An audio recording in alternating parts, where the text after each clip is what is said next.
이등병 시절 이야기 합본 제12편 작업 이야기. 그동안 올린 이등병 시절 이야기를 주제별 합본으로 올려드립니다. 이등병 시절 합본 제12편은 제설 작업, 월명리 도로 작업 등 군대에서의 작업 이야기 모음입니다.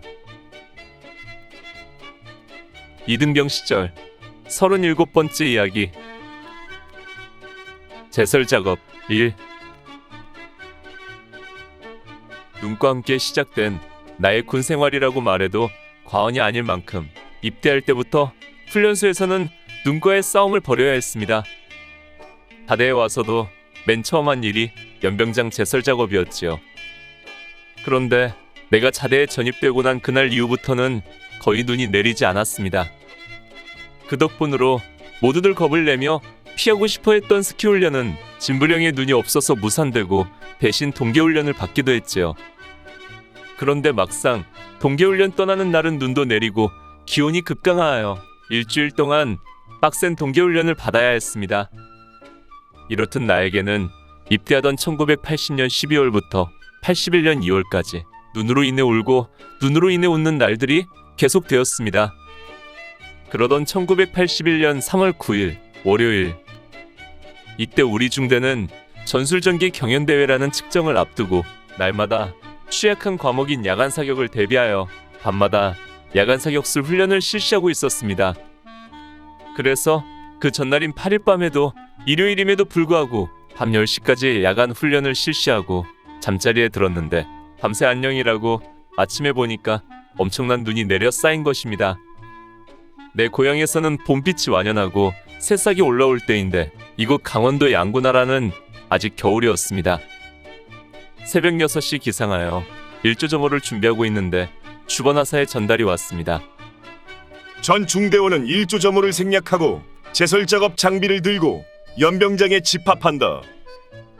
우리는 통일화를 신고 장갑을 끼고 옷을 단단히 입은 다음 중대 창고에서 제설 도구들을 수령하여 집합했습니다. 그런데 다른 것은 몰라도 제설 작업을 하러 가면서 통일화를 신고 가는 것이 깨름칙했습니다. 왜냐하면 통일화는 천으로 되어 있고 얇기 때문에 금방 눈 녹은 물이 스며들 수 있기 때문입니다. 그러나 작업할 때는 군화를 신으면 안 된다는 지시가 있었으므로 할 수 없이 통일화를 신고 나갈 수밖에 없었습니다. 연병장에 나가보니 정말 엄청나게 많은 눈이 내려 있었습니다. 내 무릎보다도 더 올라올 만큼 많은 눈이 와서 소복이 쌓여 있었던 것입니다. 지난 겨울 동안에도 그렇게 많이 내린 눈은 처음이었습니다. 집합하면서 나는 연병장 제설 작업을 할 것이라고 생각했습니다. 그러면서 이 많은 연병장의 눈을 어떻게 치울 것인지 걱정스러웠습니다. 그런데 연병장의 눈을 치워야 한다는 것은 나만의 순진한 생각이었습니다. 잠시 후 나온 주번사관의 지시는 그것이 아니었습니다. 지금부터 우리 중대는 양구터널로 가서 우리가 담당한 도로 제설 작업을 한다. 자대 연병장은 대대본부와 12중대에서 치울 것이다. 각자 제설 도구를 들고 양구터널로 이동. 지시는 간단했지만 이 일은 그리 간단한 문제가 아니었습니다. 우리 3대대에서 양구터널까지는 평상시에도 2시간 가까이 걸리는 거리인데 이 눈속을 뚫고 어떻게 그곳까지 간다는 말인가. 그러나 폭설로 인해 도로 통행이 통제되고 있어서 우리가 길을 뚫어주지 않으면 양구로 들어오는 모든 교통수단이 막히게 된다는 것입니다. 지금이야 제설차도 있고 염화칼슘도 있지만 그 당시로서는 먼 미래의 이야기일 뿐이었지요. 우리는 아침 식사 대용으로 전투식량 건방을 한 봉지씩 수령하고는 단카와 삽 등을 둘러매고 눈속을 뚫고 이동을 시작했습니다. 식당 옆으로 해서 야간 사격장을 통해 일대대로 질러서 넘어가는 길은 가파른 언덕이 있어서 갈 수 없다고 해서 4대대 쪽으로 큰 길을 따라 일대대로 돌아 넘어가기로 했습니다. 4대대에서 치웠는지 도로 중앙에 길게 한 줄로 사람이 지날 만큼 눈이 치워져 있더군요. 1대대와 2대대 병력들도 일부 연병장을 치우고 일부는 우리처럼 제설 작업을 위해 가는 것이 보였습니다. 1대대에서 2대대로 넘어가는 길 역시도 한 사람이 통과할 정도로 치워져 있었습니다. 우리들은 그 길만 따라 갈 수 없어서 그냥 눈을 밟고 길을 만들며 나아가야 했지요. 당시 이대대에서 도촌리로 넘어가는 6초선은 고갯길이었습니다.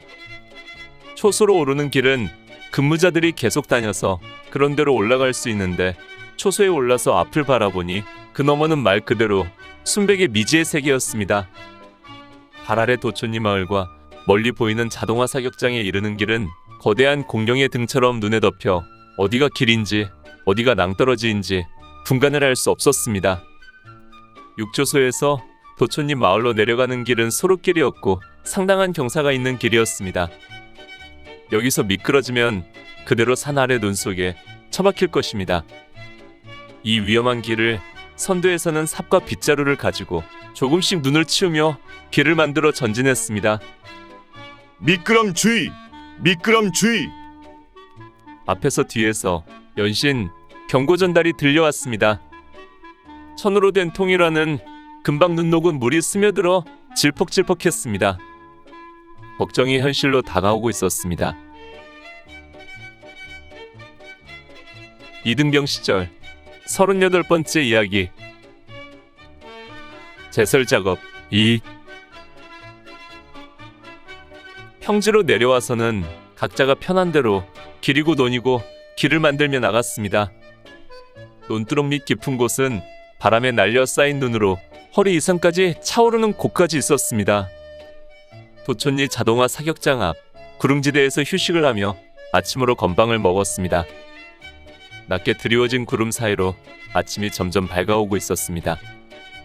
그나마 다행인 것은 눈이 더 이상 내리지 않는다는 것이었습니다. 휴식을 마치고 공용하게 사격장 앞으로 해서 베레지 고개를 따라 올라가기 시작했습니다. 굽이굽이 고갯길이지만 경사는 완만해서 전진하는 데는 그리 어렵지 않았습니다.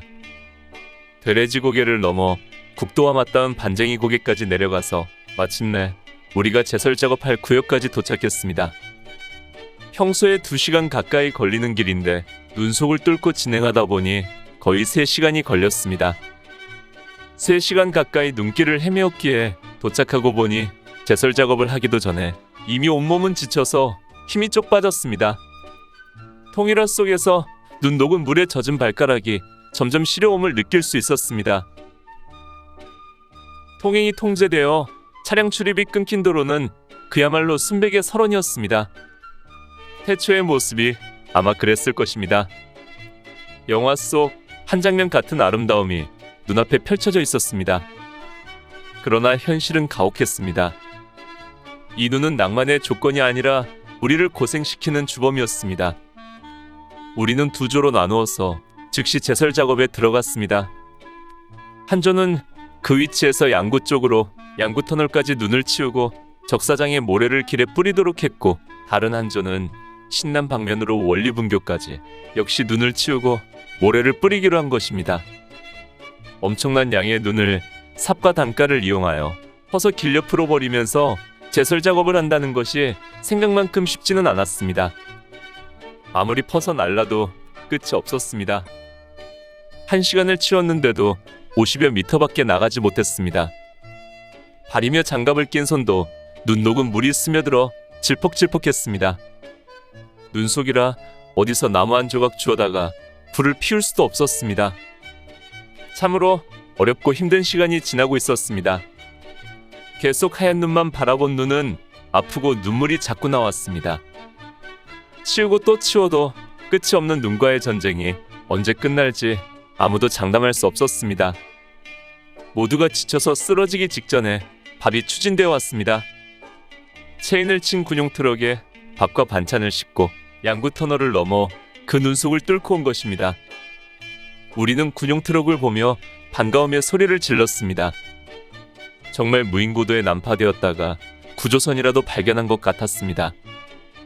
밥차가 왔다는 것은 우리가 밥을 먹을 수 있게 되었다는 사실보다도 양구터널 저 너머가 어느 정도 제설 작업이 되었다는 증거이기에 우리는 희망이 솟았고 그것이 더 좋았습니다. 식사를 마치고 우리는 즉시 작업을 시작했습니다. 밥을 먹는 동안 움직임이 멈추니 질퍽거리던 발이 얼어붙기 시작했고 온몸에 추위가 엄습했습니다. 더 앉아 쉬라고 해도 쉴 수가 없는 상황이었습니다.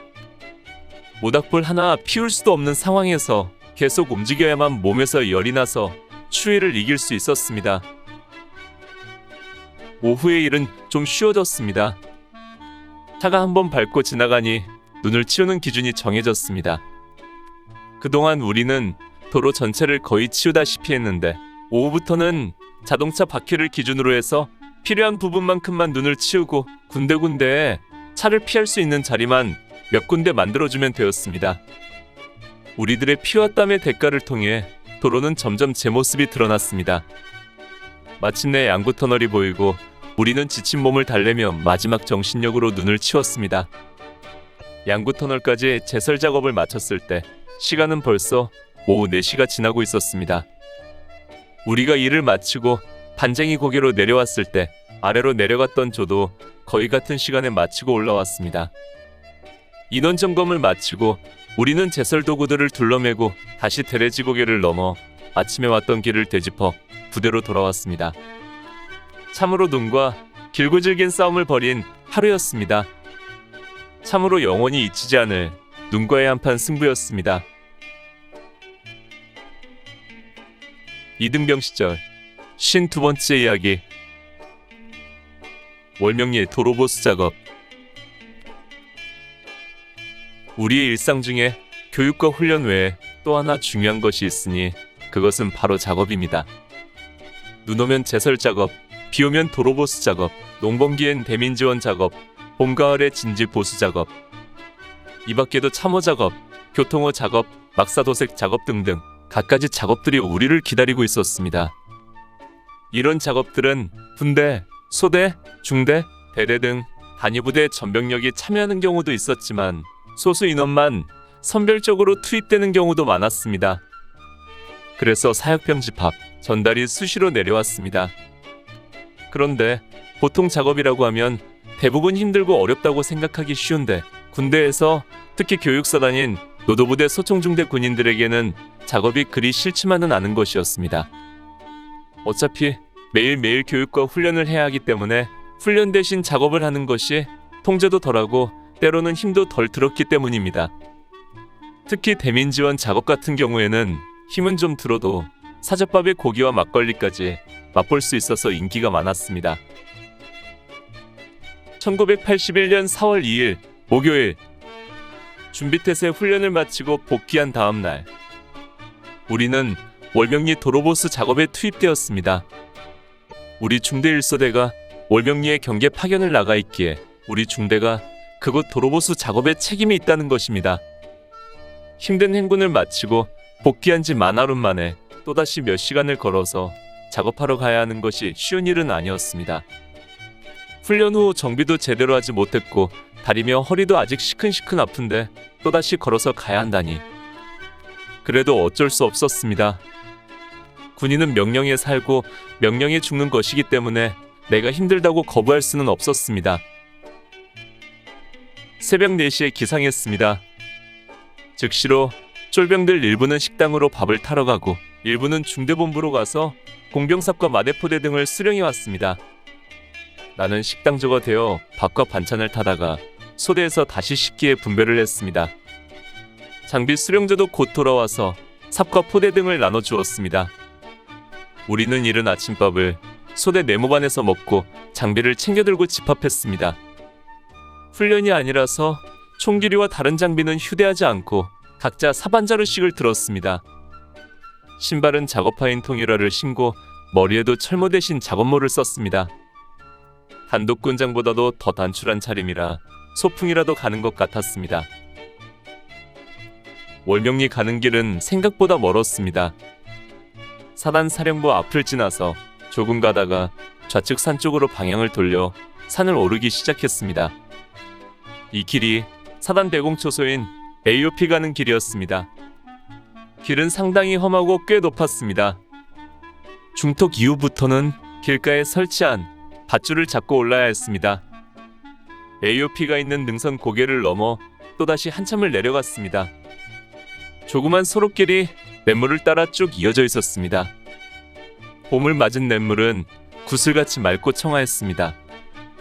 개울가의 버들가지도 막 물이 오르고 있었습니다. 봄빛이 완연한 때 모든 것이 새롭게 기지개를 켜며 깨어나고 있었습니다. 3시간을 걸어서 비로소 월명리에 닿았습니다. 바로 앞에 파로우가 내려다 보이는 고즈넉한 시골 마을로 맑은 시냇물과 푸른 산야가 어우러진 멋진 풍경이었습니다. 작업을 시작하려고 준비하는데 월명리로 파견 나와 있는 1소대 소대장과 소대원 몇 명이 와서 합류했습니다. 근무인원과 교대 병력 등 최소 인원만 남기고 남은 병력을 데리고 지원을 나온 것이었습니다. 우리는 그들이 한없이 부러웠습니다. 그들은 이곳 월명리로 파견 나오는 바람에 지난번 인재 진지 투입에서 열애되었기 때문입니다. 게다가 1소대원들이 와서 월명리 파견 생활 이야기를 하는데 천국이 따로 없었습니다. 통제도 없고 훈련도 없고 날마다 경계 근무만 하면 된다고 했습니다. 파로우에서 잉어를 잡아 매운탕을 해먹는데 그 맛이 죽여준다더군요. 밤이면 마을 가게에 와서 막걸리를 사다 먹어도 되고 동네 아가씨들 이야기도 했습니다. 벌써 어떤 사람은 어떤 아가씨와 가까워졌다는 이야기까지. 모두가 우리 쫄병들은 상상조차 할 수 없는 일들이라서 그저 입만 벌리고 침만 흘렸습니다. 도로보수 작업은 별로 어렵지 않은 작업이었습니다. 얼마 전인 3월 24일에 봄비치고는 꽤 많은 비가 내렸는데 그때 도로 곳곳이 패여나간 것입니다. 우리는 마대포대에 모래를 담아 축대를 쌓고 패인 곳에는 흙과 자갈을 채워 길을 보수했습니다. 소대별로 끊어서 구간을 정해주고 한 구간을 다 하면 다시 전진하여 다른 구간을 배정받아 보수해 나가는 식으로 작업을 계속했습니다. 우리 화기소대는 일을 잘하는 일꾼들이 많았습니다. 아무래도 박격포와 기관총을 다루는 소대이다 보니 처음부터 소대원을 배속시킬 때 힘 좀 쓸 만한 사람을 보내준 때문이기도 하겠지만 무엇보다도 다른 소대에게 지고는 못 사는 극성스러운 고참들이 있기에 더 그럴 것입니다. 그러기에 우리들은 남들보다 책임에 해당된 구간을 빨리 끝내고 남은 시간은 신을 벗고 깨끗한 냇물에 발을 담그기도 하고 이마에 흐른 땀을 시원스레 닦아내기도 하였습니다. 삼형산줄기 계곡을 흐르는 물은 아직 너무 차가워 1분도 채 담그지 못할 정도였습니다. 우리는 오전 동안 계속 반복 작업을 했습니다. 점심밥은 마을에 있는 작은 월명리 분교 마당으로 트럭으로 추진되어 왔습니다. 작업 뒤에 작은 학교 교정에서 먹는 밥은 마치 소풍 와서 먹는 것처럼 즐거웠습니다. 식사 후에는 잠시의 휴식 시간도 주어서 따뜻한 햇살을 찾아 잠도 한숨 잤습니다. 오후 작업은 별로 할 것이 없었습니다. 마을 쪽은 이미 동네 사람들이 많이 보수를 해놓았더군요. 우리는 마을 여기저기를 다니며 쓰레기도 치워주고 빗물에 파인 곳을 메워주며 파로오방까지 내려가 풍경을 감상했습니다. 냇가의 돌들은 오랜 세월 물에 씻겨서 매끄럽고 그 돌틈을 흐르는 물소리는 너무도 정갈하게 들렸습니다. 오후 3시 우리는 집합하여 인원 점검을 하고 자대를 향해 출발했습니다. 돌아오는 길 역시 아침에 갔던 길을 되짚어 사단 AOP를 넘어 3시간여를 걸었습니다. 부대에 도착하니 오후 6시 30분. 몸은 피곤해도 봄 소풍을 다녀온 듯 마음은 가벼웠습니다. 오늘 추억 여행에 함께 해주셔서 감사합니다. 다음 이야기를 기대해 주시고 구독과 좋아요 부탁드립니다. 당100